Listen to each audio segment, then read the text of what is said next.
మీ car EMI కట్టలేకపోతున్నారా? మీ car EMI మేము కడతాం. ఈ నెంబర్కి కాల్ చేయండి. Hi hello welcome to Suman TV. నేను మీ ప్రేమ్. ఇవాళ మనతో ఉన్నారు సైకాలజిస్ట్ స్పెషలిస్ట్ గాయత్రి గారు. మేడం అడిగి కొన్ని విషయాలు తెలుసుకుందాం. నమస్తే మేడం. నమస్తే.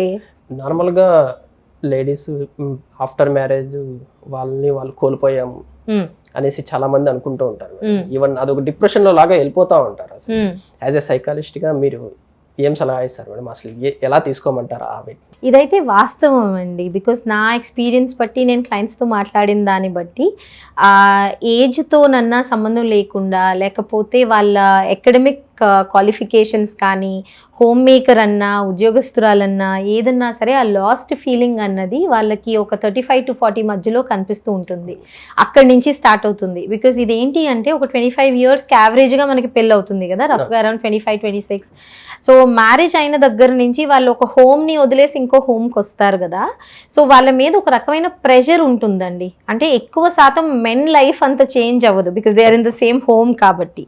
బట్ విమెన్కి ఏంటి అంటే ఖచ్చితంగా వాళ్ళ లైఫ్ అన్నది చేంజ్ అవుతుంది. ఇంకొక కొత్త హోమ్కి వస్తారు ఆఫ్టర్ మ్యారేజ్, కొత్త పీపుల్. సో ఇక్కడ ఏంటి అంటే ఫస్ట్ ఆఫ్ ఆల్ నో చెప్పే దగ్గర స్ట్రగుల్ అవుతారు విమెన్. వాళ్ళని వాళ్ళు మార్చుకుంటారు. అంటే అవతల వాళ్ళని చదువుతూ వాళ్ళకు అనుగుణంగా అడాప్ట్ అవ్వడానికి ట్రై చేస్తారు. బికాజ్ యూజువల్గా విమెన్కి వచ్చే ఇన్స్ట్రక్షన్స్ ఏముంటాయి, మీరే సర్దుకుపోవాలి అన్నది పేరెంట్స్ చెప్తూ ఉంటారు. కొత్త కదా అలాగే ఉంటుంది, లేదా మేము కూడా ఇవన్నీ అనుభవించే వచ్చాం, నీకు అలవాటు అయిపోతాయి. ఇలాంటి జనరల్గా ఇలాంటి ఇన్స్ట్రక్షన్స్, అడ్వైజెస్ వచ్చేస్తాయి.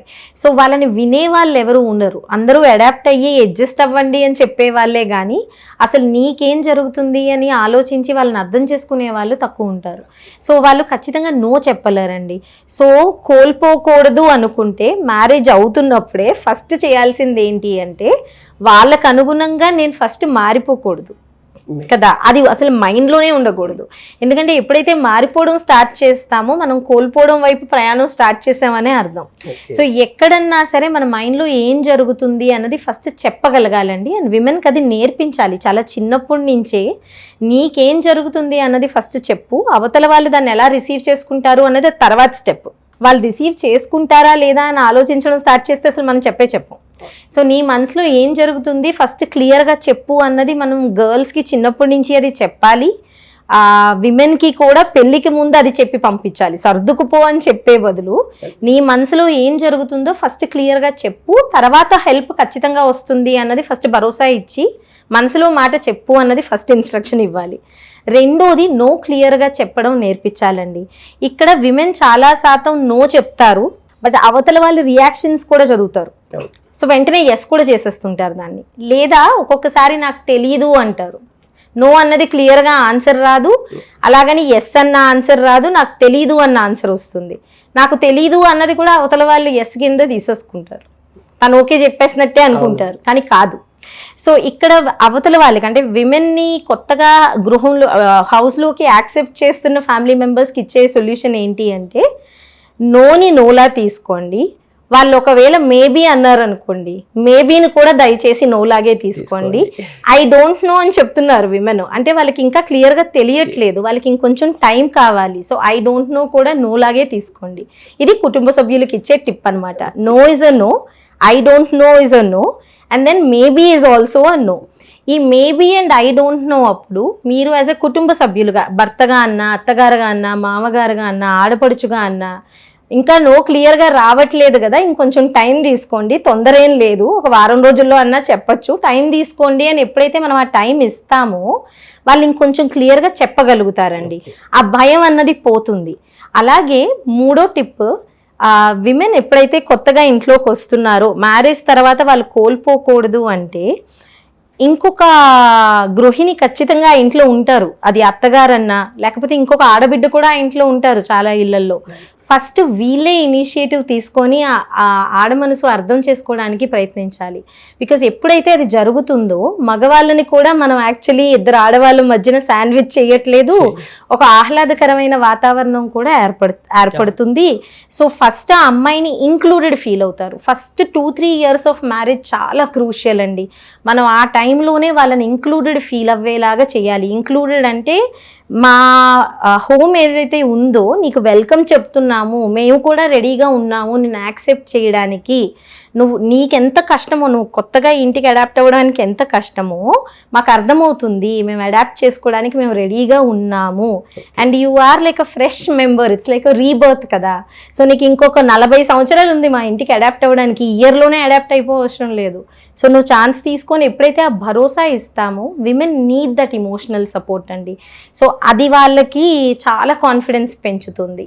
అండ్ ద లాస్ట్ టిప్, ఎప్పుడన్నా సరే మీరు విమెన్ని అలౌ చేస్తున్నప్పుడు, అంటే మ్యారేజ్ అయిన తర్వాత ఒక అమ్మాయిని మీ ఇంట్లోకి తీసుకొస్తున్నప్పుడు, మీ హోమ్ అసలు విమెన్ సెంట్రిక్ హోమా అన్నది ఫస్ట్ క్వశ్చన్ చేసుకోవాలి ఖచ్చితంగా. మ్యారేజ్ చేసేసి చక్కగా అమ్మాయిని తెచ్చి, లవ్ మ్యారేజ్ అన్నా అరేంజ్డ్ మ్యారేజ్ అన్నా there is not much difference అండి. బికాజ్ మ్యారేజ్ తర్వాత కంప్లీట్ గా డైనమిక్స్ మారిపోతాయి. సో మీరు ఒక 10 సంవత్సరాలు లవ్ చేసుకున్నా సరే డైనమిక్స్ మారుతాయి. సో ఫ్యామిలీ విమెన్ సెంట్రిక్ కాదా అన్న క్వశ్చన్ మనం ఖచ్చితంగా వేసుకోవాలి. విమెన్ సెంట్రిక్ అంటే women basically are people who feel a lot. వాళ్ళకి ఫీలింగ్స్ ఖచ్చితంగా వాళ్ళు కనెక్ట్ అవుతారు. ఎందుకు అంటే ప్రకృతి వాళ్ళని నర్చరర్ కింద చేసింది. Men are providers, women are nurturers. మనం రివర్స్ వెళ్తున్నాం కరెక్టే, అది పురోగతే. But then basically women are nurturers and men are providers. అందుకే కదా వూంబ్ ఎవరికి ఇచ్చారు, మగవాళ్ళకి ఇవ్వలేదు కదా, విమెన్కి ఎందుకు ఇచ్చారు? Because they are made to be nurturers కదా. సో ఇక్కడ వాళ్ళకి నర్చరింగ్ అంటే బేసిక్గా ఒక పిల్లవాడిని, అప్పుడే పుట్టిన పిల్లవాడు మదర్కే ఎక్కువ ఎందుకు అర్థమవుతారు? సాధారణంగా ఫాదర్స్ ఎందుకు భయపడతారు, నాకు తెలియదు నేను చేయలేను అని. మదర్స్కి ఎలా వస్తుంది? ఏ ట్రైనింగ్ ఇవ్వం కదండి. పిల్లని హోల్డ్ చేసే దగ్గర నుంచి, మిల్క్ ఫీడ్ చేసే దగ్గర నుంచి నర్చర్ చేసుకుంటూ వస్తారు. ఎవరు నేర్పించారు వాళ్ళకి? ఎవ్వరూ నేర్పించరు. వాళ్ళంతటా వాళ్ళు స్లోగా నేర్చుకుంటారు కదా. సో అంత ఒక చిన్న పిల్లల్ని అర్థం చేసుకునే మనసు ఉన్న ఆడదానికి మనం ఎంత సపోర్ట్ ఇస్తున్నాము అన్నది ఫస్ట్ ఆ క్వశ్చన్ వేసుకోవాలి. బికాజ్ ఆ అమ్మాయిని నర్చరర్ కిందే కదా రిసీవ్ చేసుకుంటున్నాం. సో విమెన్ సెంట్రిక్ హోమ్ అంటే విమెన్ ఖచ్చితంగా మీ మాటల వలన ఎఫెక్ట్ అవుతారు, మీ యాక్షన్స్ వలన ఎఫెక్ట్ అవుతారు. అన్నిటికంటే వాళ్ళని ఎలా ఫీల్ చేయించారు అన్నది వాళ్ళు మర్చిపోరండి. వాళ్ళు ప్రతి సెల్ రిమెంబర్ చేసుకుంటుంది. సో వాళ్ళు హ్యాపీగా ఉండాలి అంటే మీ ప్రెజెన్స్లో వాళ్ళు ఎలా ఫీల్ అవుతున్నారు అన్న దాని మీద మన దృష్టి ఎప్పుడైతే ఉంటుందో ఒక ఉమెన్ చక్కగా హ్యాపీగా ఉంటారు, ఇంటి పనులను చక్కగా హ్యాండిల్ చేసుకుంటారు. బికాజ్ రెస్పెక్ట్ ఉంటుంది వాళ్ళకి. దే ఆర్ ఫెల్ట్ త్రూ, అంటే వాళ్ళని చక్కగా ఫీల్ చేసుకుంటారు కాబట్టి, వాళ్ళని సపోర్టెడ్ ఫీల్ చేపిస్తాం కాబట్టి వాళ్ళు చక్కగా బేబీస్ని కూడా చక్కగా ఎంజాయ్ చేసుకుంటూ పెంచుకుంటారు. సో హోమ్ మేకర్స్ అని చులకనగా మాట్లాడకూడదండి. ఇది ఒక ట్రెండ్ స్టార్ట్ అవుతుంది మనకి. Home maker is a complete job by it self. Home makers లేనిదే ఒక మగవాడు అన్నా, ఒక మగ వ్యక్తి అన్నా బయటకు వెళ్ళి ఆఫీస్లో ప్రశాంతంగా పని చేసుకోలేరు. ఇద్దరు కారుకి 2 చక్రాలు లాంటివి, 4 చక్రాలు పిల్లలు, 2 చక్రాలు అయితే భార్యాభర్త 2 చక్రాలు లాంటివి. సో ఏది లేకపోయినా రన్ అవ్వదు కదండి. స్టీరింగ్ ఒకటే ఉంటుంది కదా కార్కి, ఫ్యామిలీకి ఒకటే స్టీరింగ్ ఉంటుంది. అందరూ చెరొక స్టీరింగ్ అంటే కుటుంబం ఎలా నడుస్తుంది? So women should be respected అండి. Women should be valued, women should be loved and supported.